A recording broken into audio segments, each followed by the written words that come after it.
Molo Abuti. Yithi molo ebantwaneni. Molweni bantwana. Ingaba nikulungele ukufunda isiXhosa bantwana? Ingaba uyawakhumbula la magama? Phinda emva kwam. Ibhedi. Isitulo. Itafile. Umabonakude. Umnyango. Ifestile.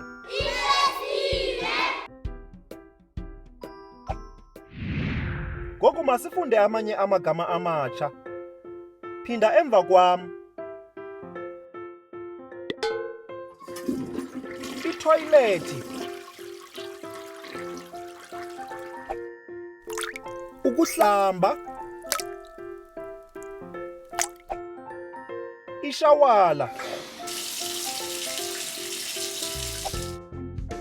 Isephu. Ibrashi yamazinyo.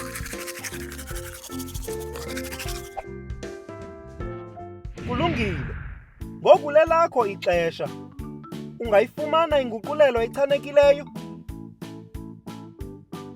Ingaba ngu-A, B, okanye u-C?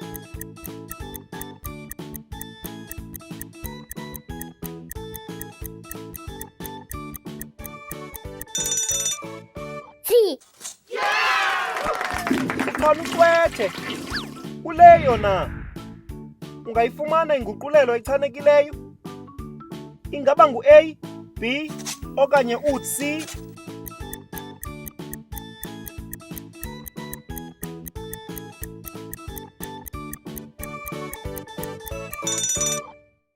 C. Ukhanucwethe. Phambi kokuba sigqibe, lixesha lebinza losuku.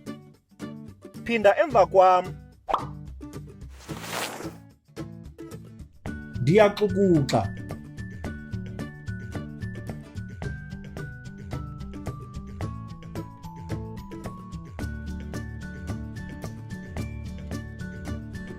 Ndiyahlamba.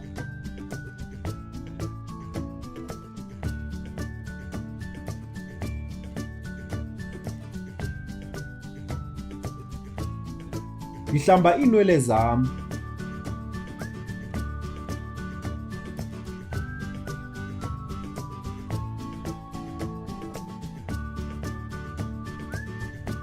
Ndiya kwigumbi lokuhlambela.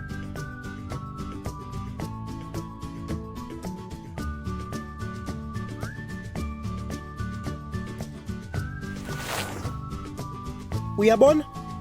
Kulula. Lixesha lokufunda nokubhala. Ingaba ninazo incwadi zenu bantwana? Hamba kakuhle Abuti. Nisale kakuhle.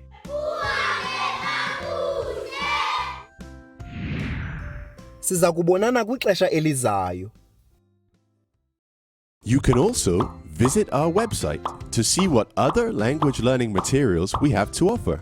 Also, visit our YouTube channel to see what we are up to.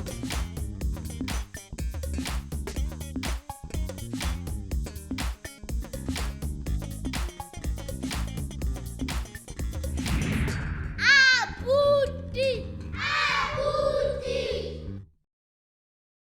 Re mo kgweding efe?